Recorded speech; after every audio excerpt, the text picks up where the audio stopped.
আজকের এই মেগা ক্লাসে আমরা আলোচনা করব সংবিধান বিষয়ে কিছু ওভারভিউ, যেটা কিন্তু ডাব্লিউবি এসএসসির গ্রুপ সিতে কিন্তু সিলেবাসের মধ্যে রয়েছে এবং এখান থেকে কিন্তু 2 মার্কের কোশ্চেন কনফার্ম আসবে। আজকে দেখব পুরো সংবিধানের ওভারভিউ, কিন্তু এই সংবিধানের ওভারভিউ কিন্তু এটাই সীমিত না, এরপরে এই বিষয়ে আরও ডিটেলস ক্লাস আসবে। এটা শুধুমাত্র একটা আন্ডারস্ট্যান্ডিং যে সংবিধানের ব্যাপারটা কি, এবং যারা একেবারেই নতুন এই সংবিধানের বিষয়ে তাদেরকে আলোকপাত করা। তাহলে চলুন শুরু করা যাক যে ভারতের সংবিধান বিষয়ে আমরা এবার জানবো। ভিডিওটা ভালো লাগলে অবশ্যই লাইক করুন এবং এক্সাম ওরিয়েন্টেড স্মার্ট ক্লাসের জন্য আমাদের চ্যানেলটা সাবস্ক্রাইব করুন। তো প্রথমেই আমরা জানবো সংবিধান দিবস বা কনস্টিটিউশনাল ডে দিয়ে আমরা শুরু করি, যে এটা হচ্ছে কি গৃহীত হয় 26শে নভেম্বর 1949। ঠিক আছে, এরপর হচ্ছে যে কি এটা কার্যকর হয় 26শে জানুয়ারি 1950। আর এর সংবিধানের জনক হচ্ছে ডক্টর বি.আর. আম্বেদকর। পুরো সংবিধানটা তৈরি করতে সময় লেগেছিল 2 বছর 11 মাস 17 দিন। এবং এই হচ্ছে আমাদের একটা প্রিঅ্যাম্বলের ছবি, এটাকে বলে প্রিঅ্যাম্বল, যেটা সংবিধানের প্রস্তাবনা। ঠিক আছে, এবং এই প্রস্তাবনার বিষয়েও ক্লাস হবে এরপরে। তো আমরা চলে যাব একটু আগিয়ে। সংবিধান গঠন করেছিলেন যারা, তাদের একটা অ্যাসেম্বলি হচ্ছে যে কি কনস্টিটিউশনাল অ্যাসেম্বলি। তো এরপর হচ্ছে দেখি তার ভিত্তি মানে শুরু হয়েছিল কি ক্যাবিনেট মিশন প্ল্যান থেকে, কিন্তু 1946-এ কিন্তু এর ভিত্তি গঠিত হয়। এবং প্রথম সভা যদি দেখা যায় সেটা 9 ডিসেম্বর 1946-এ কিন্তু নয়াদিল্লিতে কিন্তু প্রথম তার সভা বসে এই কনস্টিটিউশন অ্যাসেম্বলির। এর অস্থায়ী সদস্যের সভাপতি ছিল ডক্টর সচ্চিদানন্দ সিনহা। তিনি অনেক বয়োজ্যেষ্ঠ ছিল, তাই তাকে কিন্তু সেইখানে সংবিধানের প্রথম অস্থায়ী সভাপতি নির্বাচিত করা হয়। এবং স্থায়ী সভাপতি যদি বলে সেটা হচ্ছে কি রাজেন্দ্র প্রসাদ, যেটা 11ই ডিসেম্বর থেকে কিন্তু স্থায়ী সভাপতি কিন্তু কনস্টিটিউশন অ্যাসেম্বলিতে বসে। এর পরবর্তীতে আমরা জানব যে গুরুত্বপূর্ণ কিছু ফ্যাক্টর।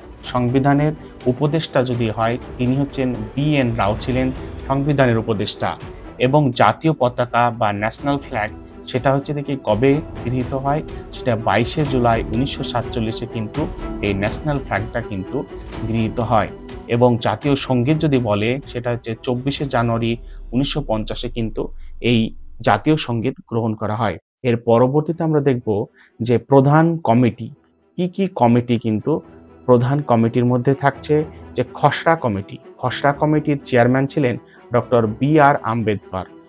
আর তারপর হচ্ছে কেন্দ্রীয় ক্ষমতা কমিটি, যার চেয়ারম্যান ছিলেন জওহরলাল নেহরু। এবং প্রাদেশিক সাংবিধানিক কমিটি, যার চেয়ারম্যান ছিলেন সর্দার বল্লভভাই প্যাটেল। এবং স্টিয়ারিং কমিটি, যার চেয়ারম্যান ছিলেন রাজেন্দ্র প্রসাদ। যে সংবিধানের খসড়া কমিটি সম্পর্কে এবার আমরা কিছু জানবো, যেটা ইংরেজিতে ড্রাফটিং কমিটি, সেটা কিন্তু গঠিত হয় 29শে আগস্ট 1947-এ কিন্তু এই ড্রাফটিং কমিটিটা গঠন করা হয়। এবং সদস্য ছিল 7 জন। চেয়ারম্যান ছিলেন ডক্টর বি.আর. আম্বেদকর, ইনি ছিলেন চেয়ারম্যান। এবং কাজ কি ছিল? কাজ ছিল সংবিধানের চূড়ান্ত রূপরেখা তৈরি করা। যে মডেলটা দিয়েছিলেন সংবিধানের ডক্টর বি.আর. আম্বেদকর, সেটাই একটা কমিটি গঠন করা হয়। সেই কমিটি কিন্তু এই সংবিধানের কিন্তু একটা রূপরেখা তৈরি করে। এর পরবর্তীতে আমরা চলে যাব প্রস্তাবনা, যেটা আমি প্রথমে আগে বললাম যে প্রস্তাবনা বা প্রিঅ্যাম্বল। এই প্রিঅ্যাম্বলের ধারণা এসেছিল আমেরিকা থেকে। এবং এর যে ভাষা, এই যে প্রিঅ্যাম্বলের যে ভাষা, যে we the people of India দিয়ে যে শুরু হয়েছে প্রিঅ্যাম্বল, এই প্রিঅ্যাম্বলের ভাষা কিন্তু অস্ট্রেলিয়া থেকে নেওয়া হয়েছে। এবং এর ভিত্তি ছিল নেহেরুর অবজেক্টিভ রেজলিউশন। এটা কিন্তু ইতিহাসের একটা বিষয়, সেটাও অবশ্যই এর পরবর্তী ভিডিওতে অবশ্যই এই বিষয়ে আলোচনা হবে। তো আজকে বিষয় একটা ওভারভিউ দেওয়া, তাই আমি পরবর্তী কথা বলবো যে সংশোধন এবং সংবিধান সংশোধন। 42তম সংবিধান সংশোধন কিন্তু খুব ভাইটাল, যেটা মিনি কনস্টিটিউশন বলা হয়। সেই ক্ষেত্রে যে সামাজিক, ধর্মনিরপেক্ষ এবং সংহতিযুক্ত এই যে 3টে বিষয় কিন্তু যুক্ত হয় এই প্রিঅ্যাম্বলে। ওকে, তো এর পরবর্তীতে আমরা চলে যাব সংবিধানের উৎস, বড় ফিচার্স, মানে কোন অংশ বিভিন্ন কান্ট্রি থেকে নেওয়া হয়েছে। সেটা হচ্ছে ব্রিটেন থেকে নেওয়া হয়েছে সংসদীয় শাসন এবং এক নাগরিকত্ব এবং রিট যে বিষয়টা, সেটা এটা প্রত্যেকটাই কিন্তু আলাদা আলাদা অনেক বড় কিন্তু ডিটেলসে জানতে হবে। এবং হচ্ছে স্পিকার।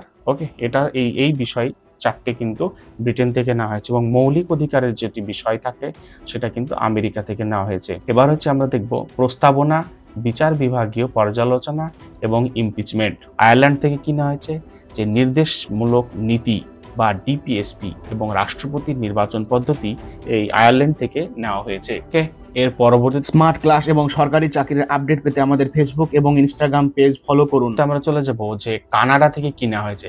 কানাডা থেকে নেওয়া হয়েছে যে শক্তিশালী কেন্দ্রযুক্ত যুক্তরাষ্ট্রীয় কাঠামো বা ফেডারেলিজম।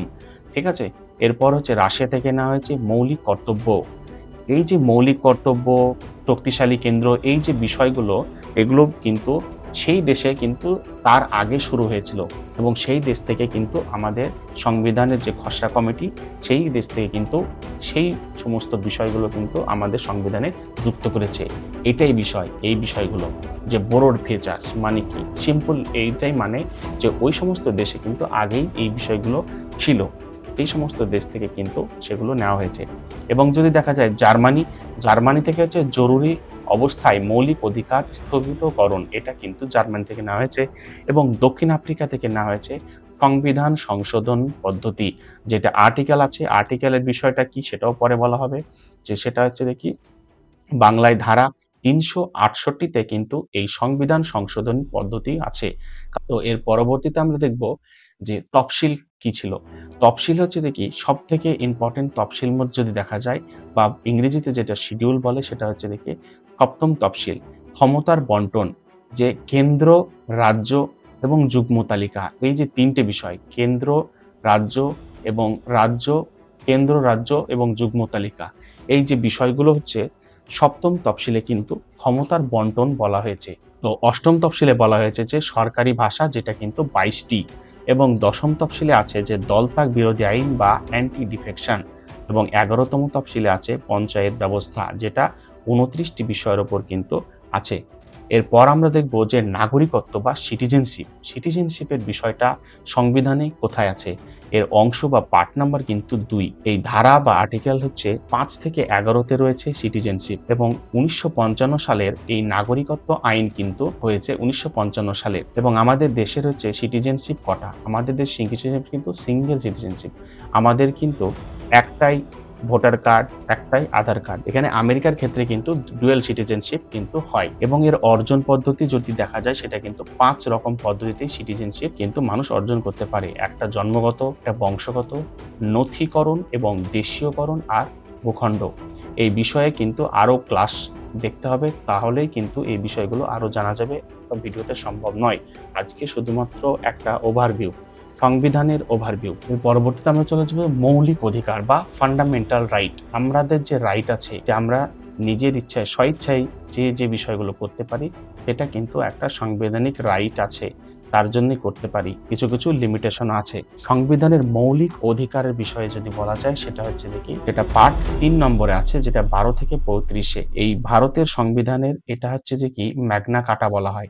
বর্তমানে 6টি কিন্তু আমাদের ফান্ডামেন্টাল রাইট রয়েছে, আগে কিন্তু 7টি ছিল, যেটা 44তম সংশোধনীতে কিন্তু সম্পত্তির অধিকার, যেটা আমাদের ফান্ডামেন্টাল রাইট ছিল, সেটা কিন্তু বাদ দেওয়া হয়েছে 44তম সংবিধান সংশোধনীতে। তো এর পরবর্তীতে যদি আমরা দেখি যে গুরুত্বপূর্ণ কিছু ধারা, যেটা হচ্ছে ধারা মানে হচ্ছে দেখি কোনো বিষয়ে আমরা যে আইনের আওতায় আমরা অধিকারগুলো পাই, সেইগুলোই হচ্ছে দেখি বিভিন্ন রকমের ধারার মাধ্যমে কিন্তু আমাদের অধিকারগুলো আমাদের পেয়ে থাকি। তো সেই ধারাগুলো যদি দেখা যায়, সেটা হচ্ছে আইনের দৃষ্টিতে সাম্য, যেটা হচ্ছে দেখি ধারা আছে 14 নম্বর। এর পরবর্তীতে আমরা দেখব যে অস্পৃশ্যতা দূরীকরণ বা অ্যাবলিশন অফ আনটাচেবিলিটি, যেটা হচ্ছে ধারা আছে 17 নম্বর। এর পরবর্তীতে যদি আমরা দেখব যে 19 নম্বর ধারা, যেটা হচ্ছে বাক স্বাধীনতা। 6টি ধারা কিন্তু রয়েছে। 19 নম্বর ধারায় কিন্তু বাক স্বাধীনতা, যেটা 6টি হচ্ছে দেখি ধারা রয়েছে। এরপর আমরা দেখব যে ধারা 21, যেটা জীবন এবং ব্যক্তিগত সুরক্ষার কিন্তু একটা ধারা রয়েছে, যেই ধারার পরিপ্রেক্ষিতে কিন্তু আমাদের এই জীবন ও ব্যক্তিগত সুরক্ষা কিন্তু আমরা উপভোগ করি। এর পরবর্তীতে আমরা চলে যাব যে সংবিধানের প্রতিবিধান বা আর্টিকেল 32। এই সংবিধানের 32টাকে সংবিধানের প্রতিবিধানের অধিকার, যেটা কিন্তু বি.আর. আম্বেদকর কি বলেছে, যে সংবিধানের হৃদয় ও আত্মা। ওকে, এটাকে খুব গুরুত্ব দিয়েছে। এবং এর মধ্যে রয়েছে 5টি টপ বিষয়, যেটা habeas corpus, mandamus, prohibition, statutory ও কো অরিন্টো। এই 5টা বিষয় কিন্তু আলাদা আলাদা ভাবে কিন্তু ভালো ডিটেলস স্টাডি করতে হবে যদি এই বিষয়টা জানতে হয়। তো এই বিষয়ে অবশ্যই এর পরের ভিডিও আসবে। তো আমরা চলে যাব সরকারি চাকরির আপডেট এবং পিডিএফ মেটেরিয়ালসের জন্য আমাদের টেলিগ্রাম চ্যানেল জয়েন করুন। পরবর্তীতে যে নির্দেশমূলক নীতি, এটা রয়েছে পার্ট 4-এ 32 থেকে 50-এর মধ্যে রয়েছে নির্দেশমূলক নীতি। মধ্যে রয়েছে উল্লেখযোগ্য ধারা, সেটা হচ্ছে দেখি 40 নম্বরে গ্রাম পঞ্চায়েত গঠন, এবং 44 নম্বরে যদি দেখা যায় ইউনিফর্ম সিভিল কোড। ওকে, ইউনিফর্ম সিভিল কোড রয়েছে 44-এ, এবং 50 নম্বরে আমরা দেখব যে শাসন বিভাগ থেকে বিচার বিভাগের পৃথকীকরণ, যেটা রয়েছে ধারা নম্বর 50-এ রয়েছে। এর পরবর্তীতে আমরা যাব যে মৌলিক কর্তব্য, যা ফান্ডামেন্টাল ডিউটিস, আমাদের কিছু ডিউটিস রয়েছে। তো আমরা দেখব যে এই ডিউটিসটা কি, যা 51-র ক বা 51-র এ যাই বলো, সেটা হচ্ছে দেখি পার্ট 4-এর এতে কিন্তু এটা রয়েছে, এবং রাশিয়ার থেকে কিন্তু এর উৎসটা। এর সুপারিশ কে করেছে? সুপারিশ করেছে সর্দার শন সিং কমিটি। এই যে এটা কটা, সংখ্যাটা হচ্ছে 11টা, কিন্তু 11তমটি শিক্ষার অধিকার, যেটা 2002 সালে কিন্তু যুক্ত হয়েছে। পরবর্তীতে আমরা দেখব যে রাষ্ট্রপতি বা প্রেসিডেন্ট, কিছু উল্লেখযোগ্য ধারা সম্পর্কে আমরা জানবো। আর্টিকেল 52 নম্বর হচ্ছে ভারতের রাষ্ট্রপতি। ভারতের রাষ্ট্রপতি সম্পর্কে বলা হয়েছে আর্টিকেল 52। আর্টিকেল 61 ইমপিচমেন্ট পদ্ধতি, রাষ্ট্রপতির ইমপিচমেন্ট পদ্ধতি সম্পর্কে বলা রয়েছে। এবং দুটো উল্লেখযোগ্য ধারা, যেটা হচ্ছে ধারা 72, যেটা ক্ষমা প্রদর্শনের ক্ষমতা। ধারা যেটা হচ্ছে অর্ডিন্যান্স জারি করার ক্ষমতা, সেটা কিন্তু রাষ্ট্রপতি অর্ডিন্যান্স জারি করে। এই যে প্রতিটি রাষ্ট্রপতির ইমপিচমেন্ট পদ্ধতি বা ক্ষমতা প্রদর্শনের ক্ষমতা বা অর্ডিন্যান্স, এই বিষয়গুলোর একমাত্র তখনই সম্ভব হবে এই যে ধারা, এই যে সংবিধানের এটা ক্ষমতা, এই যে ধারা, এই ধারার বলে কিন্তু এই ইমপিচমেন্ট হয়, এই ধারার বলে কিন্তু এই ক্ষমা প্রদর্শনের ক্ষমতা এটা রাষ্ট্রপতি করতে পারে। এটা হচ্ছে সংবিধানের ফিচার্সের মধ্যে পড়ছে। এবং এই যে আর্টিকেল 123 অর্ডিন্যান্স জারি করার ক্ষমতা, তো অর্ডিন্যান্স জারি করবে যে রাষ্ট্রপতি, সেই রাষ্ট্রপতির ক্ষমতাটা আসছে থেকে, সেই ক্ষমতাটা এলো কিন্তু ধারা 123-এ কিন্তু এই অর্ডিন্যান্স জারি করার ক্ষমতাটা কিন্তু বলা রয়েছে। তাই কিন্তু রাষ্ট্রপতি অর্ডিন্যান্স জারি করতে পারে। বিষয়টা কিন্তু এই রকমই। তো এর পরবর্তীতে আমরা যাব যে প্রধানমন্ত্রী এবং উপরাষ্ট্রপতি। উপরাষ্ট্রপতি হচ্ছে দেখি তার ধারা হচ্ছে 63 নম্বর ধারা অনুপাতে যে রাজ্যসভার পদাধিকার বলে চেয়ারম্যান হন। এটা কিন্তু উপরাষ্ট্রপতি 63 নম্বর ধারা অনুপাতে রাজ্যসভার কিন্তু পদাধিকার বলে চেয়ারম্যান হন। এবং যদি দেখা যায় যে প্রধানমন্ত্রী রাষ্ট্রপতি দ্বারা নিযুক্ত হন, সেটা হচ্ছে 75 ধারার যে ক্ষমতা, সেই ক্ষমতা বলেই কিন্তু রাষ্ট্রপতি দ্বারা কিন্তু প্রধানমন্ত্রী নিযুক্ত হন। প্রধানমন্ত্রী হলেন প্রকৃত প্রধান বা আমাদের ইন্ডিয়াতে প্রধানমন্ত্রী হচ্ছে ডিফ্যাক্ট, এবার রাষ্ট্রপতি হলেন নাম সর্বস্ত প্রধান বা ডিজিওর, কিন্তু আমেরিকাতে দেখা যায় যে রাষ্ট্রপতি হচ্ছে প্রধান। এবার আমরা দেখব যে সংসদ বা পার্লামেন্ট কি। সংসদ বা পার্লামেন্ট হচ্ছে দুটো ভাগে ভাগ। একটা হচ্ছে দেখি রাজ্যসভা, যেটা হচ্ছে উচ্চ কক্ষ, এটা কিন্তু স্থায়ী কক্ষপদ এবং এর সদস্যদের মেয়াদ কিন্তু 6 বছর। এবং আরেকটা আসছে লোকসভা বা নিম্নকক্ষ, যেটা জনগণের কক্ষ, যেটার মেয়াদ হচ্ছে 5 বছর, যেটা লোকসভা ইলেকশন বলে সেই লোকসভা। এটা রাজ্যসভাতে ইলেকশন হয়, কিন্তু সাধারণ মানুষের ভোটের দ্বারা নয়। ঠিক আছে। তো এর পরবর্তীতে হচ্ছে যে কি একটা হয় যৌথ অধিবেশন। যৌথ অধিবেশনে কি হয়? যৌথ অধিবেশন আবার ধারা হচ্ছে 108 বলে রাষ্ট্রপতি ডেকে থাকেন এবং স্পিকার কি হয়? সভাপতিত্ব করেন। তো এর পরবর্তীতে আমরা দেখব রাজ্যপাল কি। রাজ্যপালের দিকে, যেটা হচ্ছে স্টেট গভর্নমেন্টের মধ্যে পড়ছে, যে নিয়োগকর্তা কিন্তু রাষ্ট্রপতি এবং রাজ্যের সাংবিধানিক প্রধান কিন্তু এই যে রাজ্যপাল, তিনি হচ্ছে রাজ্যের সাংবিধানিক প্রধান। এবং আরো কিন্তু একটা ধারা আছে, ওয়ান অফ দ্য বেস্ট ধারা যদি দেখা যায়, সেটা হচ্ছে 153-তে আছে প্রত্যেক রাজ্যের জন্য রাজ্যপাল। প্রত্যেক রাজ্যের জন্য রাজ্যপাল কিন্তু থাকবে। রাজ্যপালেরও কিন্তু একটা অর্ডিন্যান্স জারি করার ক্ষমতা রয়েছে। সেই ক্ষমতাটা কত?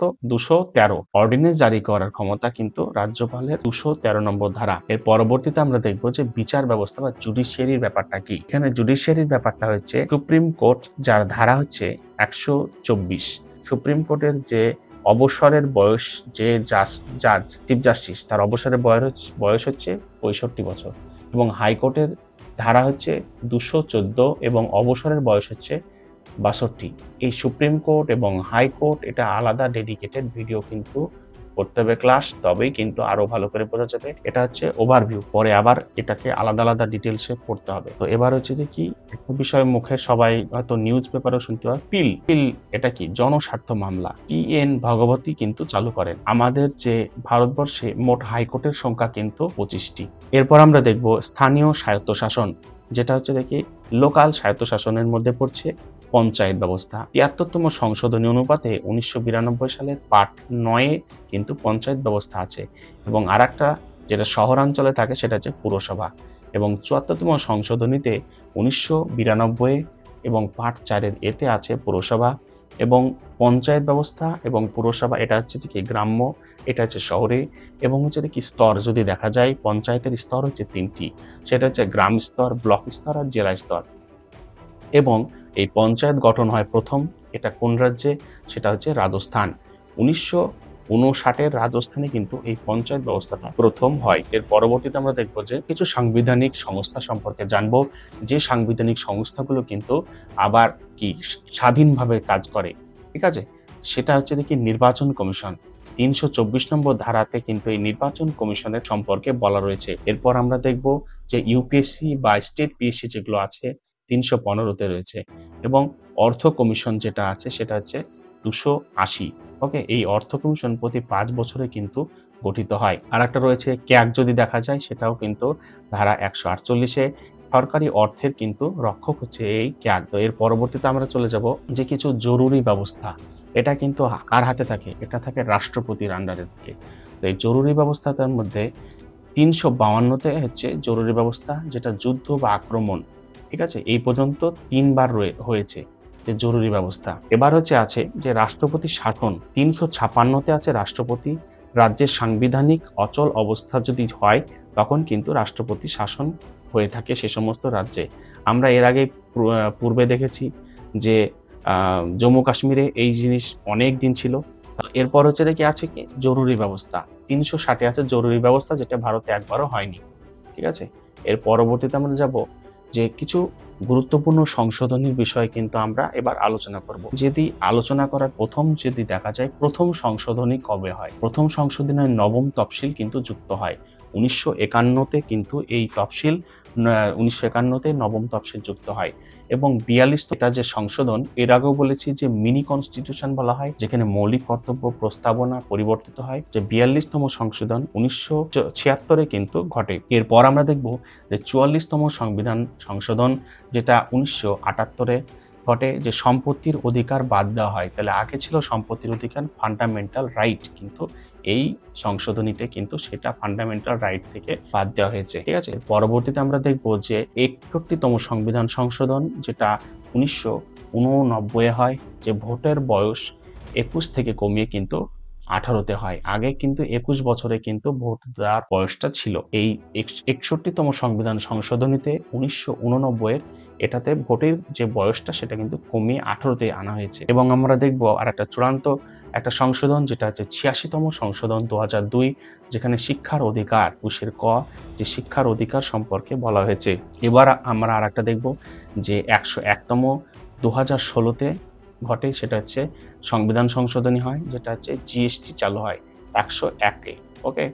এবং ১০৩-এ যদি দেখা যায় যে 10% ইডব্লিউএস সংরক্ষণ, এই কিন্তু সংশোধনী। এর পরবর্তীতে আমরা চলে যাব যে অর্থ বিল বা মানি বিল, এটা কিন্তু ইম্পর্টেন্ট, পরীক্ষায় আসে, শুধুমাত্র লোকসভায় আনা হয়, রাজ্যসভায় এখানে কোনো হাত নেই। এটা হচ্ছে দেখি মানি বিল, যেটা ১১০ নম্বর ধারা অনুপাতে হয়। এরপর আমরা দেখব যে বাজেট, যে ফাইন্যান্সিয়াল অ্যানুয়াল ফাইন্যান্সিয়াল স্টেটমেন্ট, যেটা কিন্তু উল্লেখ আছে সংবিধানে, যেটা কিন্তু এমনি বলে বাজেট, ১১২ নম্বর ধারা অনুপাতে কিন্তু এটা পেশ করা হয়। এরপর দেখি ভেটো ক্ষমতা, যেটা হচ্ছে দেখি রাষ্ট্রপতির ৩ ধরনের ভেটো ক্ষমতা রয়েছে। ভেটো মানে রোধ করার ক্ষমতা, ঠিক আছে। তো এরপর যাব আমরা যে কিছু র্যাপিড ফায়ার কুইজ কোশ্চেন, যেটা খুবই পরীক্ষায় আসে। সংবিধানের জনককে, ডক্টর বি.আর. আম্বেদকর। যে মৌলিক অধিকার কোন দেশ থেকে নেওয়া হলো, এটা প্রথমেই বলা হয়েছে আমেরিকা থেকে। সুপ্রিম কোর্টের বিচারকের অবসরের বয়স, তো সেটা হচ্ছে দেখি ৬৫ বছর। কিছু হার্ড কোশ্চেন, যে মৌলিক কাঠামো বা বেসিক স্ট্রাকচার তত্ত্ব কোন মামলায় আসে, সেটা হচ্ছে দেখি কেশবানন্দ ভারতী মামলা। এই মামলাতেই কিন্তু বেসিক স্ট্রাকচারে কিন্তু তত্ত্বটা আসে ১৯৭৩-এর।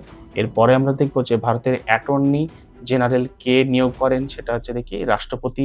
দলত্যাগ বিরোধী আইন, এটাও কিন্তু আগে বলা হলো, যে ১০ম তফসিলে রয়েছে অ্যান্টি ডিফেকশন ল, ঠিক আছে। ভিডিওটা পুরো দেখার জন্য ধন্যবাদ, এবং ভিডিওটা কেমন লাগলো অবশ্যই কমেন্টে জানান, আর আমাদের চ্যানেলকে সাবস্ক্রাইব করুন, তাহলে এইরকম ভ্যালুয়েবল কন্টেন্ট কিন্তু আমরা দিতে পারি।